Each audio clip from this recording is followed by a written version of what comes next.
마태복음 10장 이후로 예수님께서 이제 제자들이 복음을 전하러 나갈 때 그들이 환영을 받기도 하지만 그러나 더 많이 오히려 박해를 받고 배척을 받을 것이다. 이런 말씀들 이제 분위기로 주제로 계속해서 말씀이 이어지고 있습니다. 옳은 일을 하는데 반대를 받는다, 그런 얘기예요. 마태복음 10장 이전에도 이미 8장에서 예수님께서 가다라 지방의 귀신을 쫓아주셨는데 그 지방 사람들로부터 배척을 당하십니다. 그리고 9장 말씀에도 벙어리, 말 못하는 사람의 병을 고쳐주셨는데 유대인들의 박해를 받는, 이미 예견되어 있었죠. 10장 이후로부터 본격적으로 이 한 가지 논조로 지금 주로 긍정적인 대목이 나오지만 주로 이 논조로 말씀이 이어져 가고 있어요. 지금 마태가 하고자 하는 말이 무엇입니까? 우리 예수를 따른다고 할 때 예수를 따르는 제자들의 삶이, 제자가 걸어가야 할 길이 그거니까. 여러분, 이 복음서의 저자들이 예수의 행적을 자세하게 기록을 합니다. 기록한 목적이 뭘까요? 첫째는 예수의 생애, 죽으심과 부활에 대한 사실정을 입증하기 위한 거예요. 그가 이 땅에 오시고 그가 죽으시고 그가 실제로 부활하셨다, 이것을 기록함으로 증명하기 위한 것이고, 또 한 가지는 뭐냐면, 자 봐라, 예수라는 우리의, 여러분들이 따르는 그 스승 예수가 가신 길을 여러분들 봐라. 그가 어떤 길을 걸어가셨는지 보고 너희들도 그 길을 걸어가야 할 것이며, 지금 혹 여러분들이 억울한 고난을, 박해를 받고 있다 하여도 이상히 여기지 말아라. 힘을 내라. 그게 지금 잘 가고 있는 것이고 예수의 제자의 삶인 것이다. 이 메시지를 던져주기 위한 것이죠. 오늘 말씀에도 예수님이 옳은 일을 하십니다. 절대적으로 옳은 일을 하세요. 그럼에도 불구하고 박해와 배척, 한 걸음 더 나가서 이 유대인들이 예수를 죽이려고 모의를 하죠. 작정을 하고 이제 달려드는 겁니다. 예수는 옳은 일을 하셨습니다. 밀밭 사이로 제자들이 갈 때 이 바리새인들이 제자들이 배가 고프니까 그 미리삭을 따서 먹습니다. 누가복음에 보면 손으로 비벼서 먹었다 그래요. 그거 보고 이랬다는 거예요. 안식일에. 네? 여러분, 구약의 안식일 계명을 범하면 그거는 죽이는 거예요. 예수를 고발하려고 지금 계속 달려드는 것이죠. 왜요? 예수 잡아 죽이려고 그러는 거예요. 근데 주님이 말씀하세요. 이게 과연 잘못된 일이냐? 내가 안식일을 범한 거냐? 그렇지 않다는 거예요. 다윗을 봐라. 다윗이 사울에게 쫓겨서 도망가다가 높당에 이릅니다. 그때 제사장 아히멜렉의 안내를 받아서 제사장만 먹을 수 있는 진설병 12덩이 떡이에요. 그거를 다윗과 일행이 먹습니다. 근데 구약은 그 일행을 정죄하지 않아요. 여러분이 무슨 말을 하는 겁니까? 다윗이 제사장이라는 말이에요? 다윗은 왕이죠. 근데 그게 아니라 다윗은 왕이며 제사장이며 선지자이신 예수 그리스도를 예표하는 인물이에요. 장차 예수 그리스도가 오실 때 그는 제사장으로서의 사역을 수행하실 것을 지금 보여주는 거, 예표적인 스토리입니다. 이게. 여러분, 누가 제사장이에요 지금? 지금 예수 그리스도가 우리의 거룩한 제사장으로 이 땅에 오신 거잖아요. 그리고 그 제사장의 직무를 수행하고 계신 이 모든 사역의 과정이에요. 그리고 또 한 가지 예를 들어요. 자, 그 다음에 보면 제사장들이 성전에서 5절에요. 안식을 범하여도 죄가 없음을 너희가 율법에서 읽지 못하였느냐 그래요. 제사장들은 안식일에도 성전에서 제사를 수종듭니다. 일하는 거예요. 그럼에도 불구하고 그거는 안식일을 범한 것으로 간주되지 않습니다. 그러면서 우리 주님 말씀하시는 거예요. 우리 6절 말씀, 내가 너희에게 이르노니 성전보다 더 큰 이가 여기 있느니라. 예수님 자신이 성전이고 예수님 자신이 제사장이에요. 그리고 예수님 자신이 제물이십니다.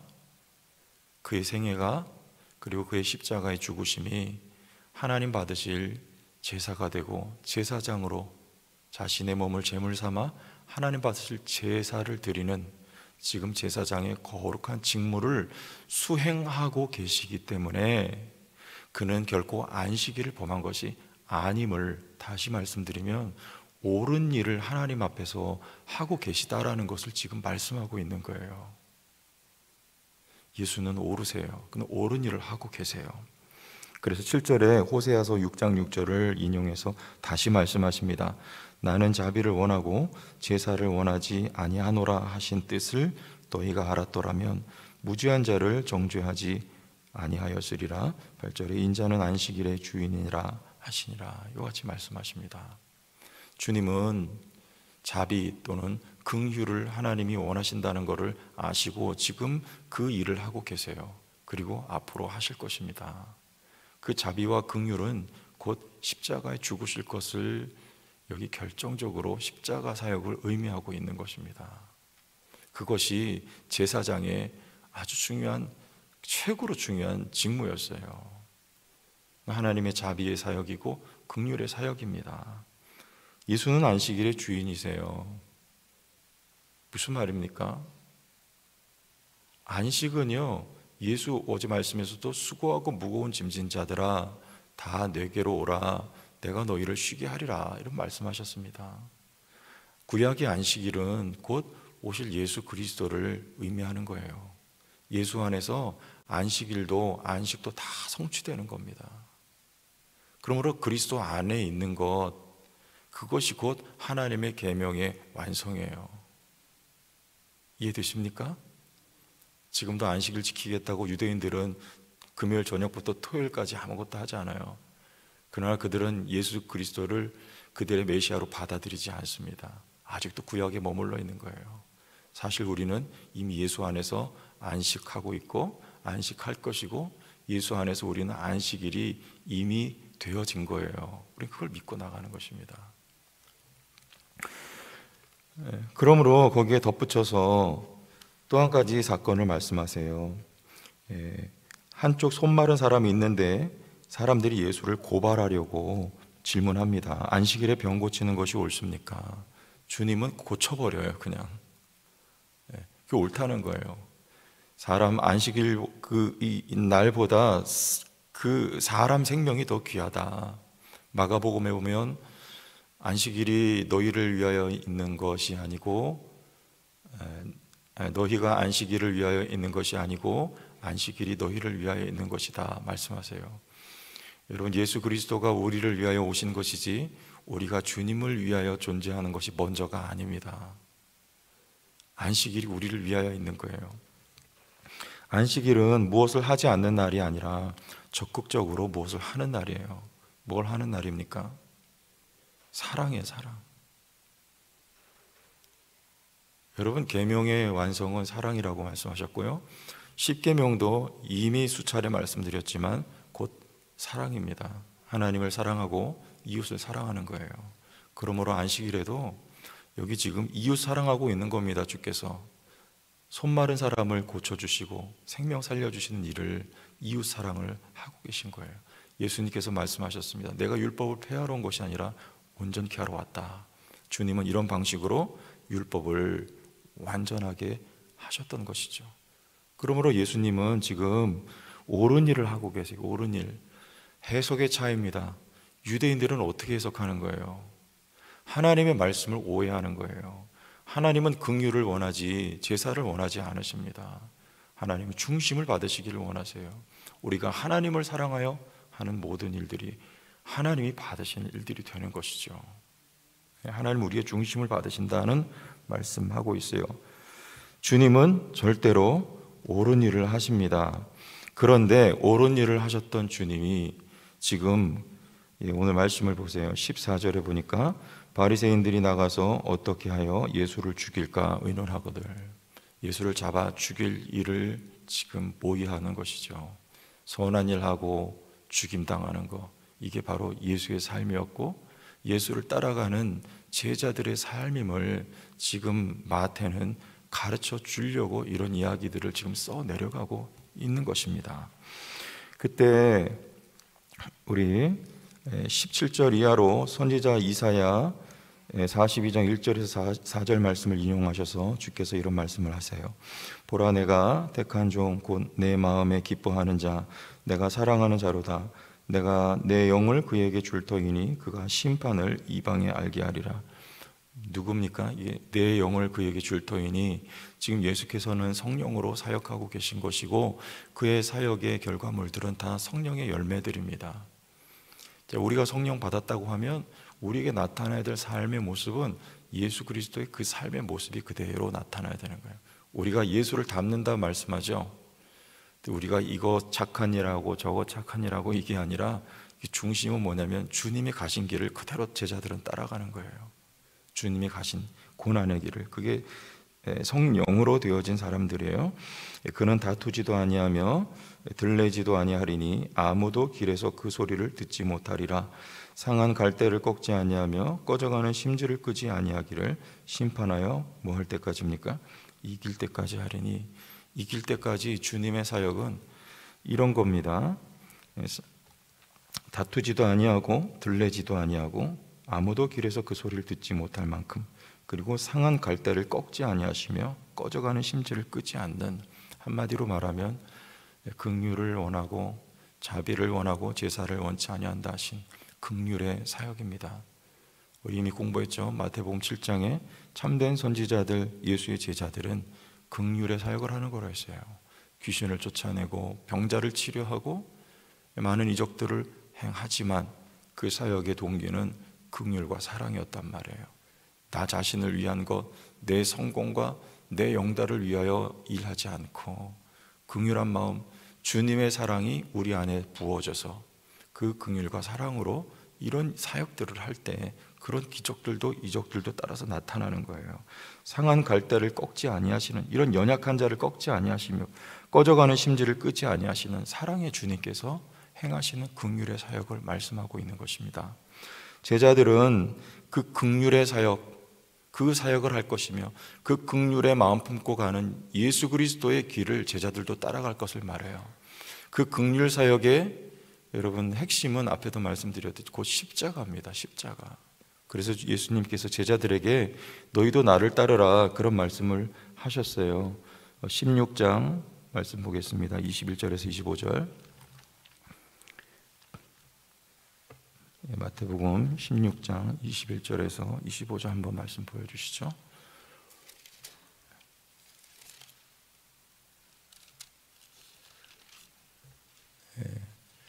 쭉 여러분 보시고 16장 21절에서 25절 말씀 제가 한번 읽겠습니다.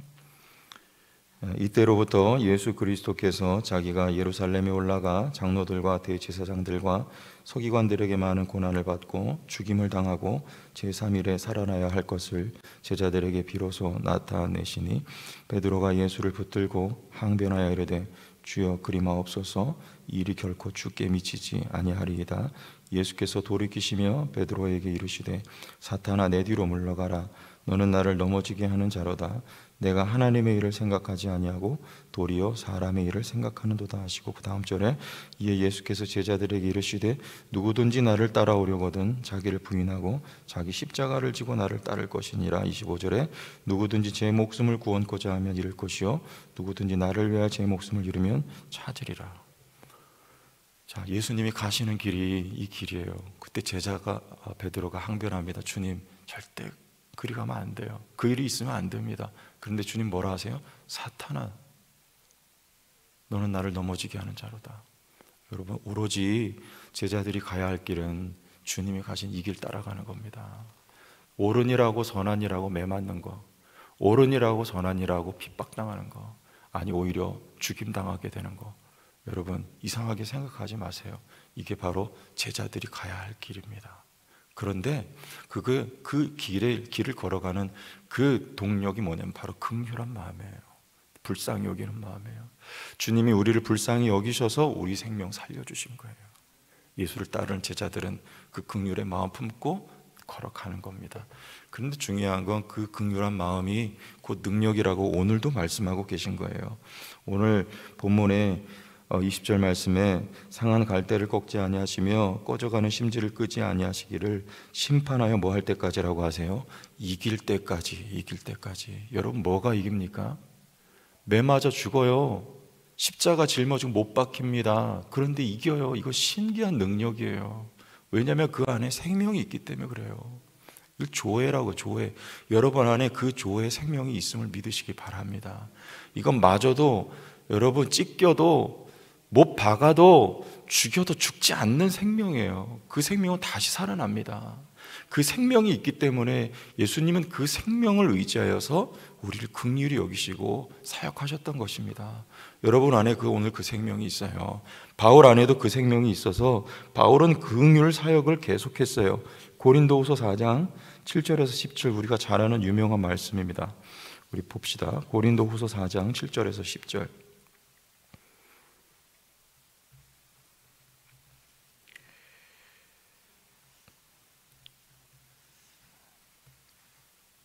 고린도후서 4장이네요.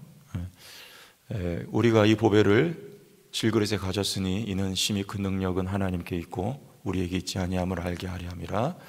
우리가 사방으로 우겨쌈을 당하여도 쌓이지 아니하며 답답한 일을 당하여도 낙심하지 아니하며 박해를 받아도 버림받지 아니하며 거꾸로 들임을 당하여도 망하지 아니하고, 우리가 항상 예수의 죽음을 몸에 짊어지면 예수의 뭐가요? 생명이 또한 우리 몸에 나타나게 하려 함이라. 11절 10절까지입니까? 이게 능력이에요. 버림을 받아도 박해를 받아도 거꾸로 트림을 당하여도. 누구한테요? 대적자들에게. 바울은 절대 옳은 일을 한 사람입니다. 주님을 위하여 살아가고 생명 살리는 생명 사역했어요. 그럼에도 불구하고 예수님처럼 이런 일을 당하는 겁니다. 그런데 그게 곧 능력이라고 바울은 말해요. 왜? 질그릇 안에 보배, 예수 그리스도의 생명이 담겨있기 때문에 그래요. 절대 망하지 않아요. 거꾸로 트림을 당하지 않아요. 죽지 않습니다. 그래서 승리하는 거예요. 원수 마귀는 이미 진 거예요. 그 생명을 이겨 먹을 방법이 없는 겁니다. 한 군데만 더 볼게요. 12장 9절 10절. 고린도후서 12장 9절 10절 같이 읽어봐요. 나에게 이르시기를 내 은혜가 내게 족하도다. 이는 내 능력이 약한 데서 온전해짐이라 하신지라. 그러므로 도리어 크게 기뻐함으로 나의 여러 약한 것들에 대하여 자랑하려니 이는 그리스도의 능력이 내게 머물게 하려 함이라. 약할 때 능력이 머물어요. 10절 다 같이. 그러므로 내가 그리스도를 위하여 약한 것들과 능력과 궁핍과 박해와 곤고를 기뻐하노니 이는 내가 약한 그때의 강함이라. 왜요? 약할 때, 곤고와 궁핍과 핍박 가운데, 약함에 처해 있을 때 그리스도의 능력이 더 내 삶 가운데 능력이 된단 말이에요. 여러분 버림받아도 맞아도 채찍질 당해도 그 생명은 오히려 더 생명으로서 오롯이 빛이 나요. 당하지 않아요. 죽지 않아요. 상하지 않아요. 그리스도의 능력이 더 능력으로 나타나는 것입니다. 여러분 예수를 따르는 제자들이요, 이게 우리가 걸어가야 할 길임을 믿으시길 바랍니다. 세상이 잘되고 형통하는 거 부수적으로 주님이 주시는 거예요. 그 나라 오일을 구할 때 주님이 허락해 주시는 거예요. 우리 영혼이 잘 될 때 범사가 잘 되는 역사가 있는 것입니다. 그러니 우리의 삶이 기본적으로 이 길을 따라가는 예수의 제자들인 것 여러분 믿고 나갑시다. 이기는 거예요. 마지막 때까지 이 긍휼한 마음 품고 이 능력 받아서 여러분 주님 오실 때까지 우리는 승리하는 주의 권속들이 될 줄로 믿으시길 바랍니다. 기도하겠습니다. 하나님 아버지, 은혜를 감사합니다. 오늘도 예수님 당시에 살아서 역사했던 유대인들의 배후의 그 마귀가 하나님 오늘도 역사하여 여러 가지 방법으로 모양으로 우리를 공격하고 하나님 지금도 살아서 역사하지만 주님 우리의 이김의 방법은 예수께서 하셨던 것과 같은 것임을 기억하게 하옵시고 긍휼한 것, 십자가, 매맞음, 거꾸로 뜨림 당함, 이것이 하나님 우리의 승리하는 예수의 길을 따라가는 그 첩경인 것을 믿게 하옵시고 그 가운데서 예수님의 생명을 저희들이 더 깊이 진하게 만나고 경험하는 승리하는 은혜의 역사가 우리 모두 제자 된 우리의 삶에 있게 하여 주옵소서. 예수님 이름으로 기도드리옵나이다. 아멘.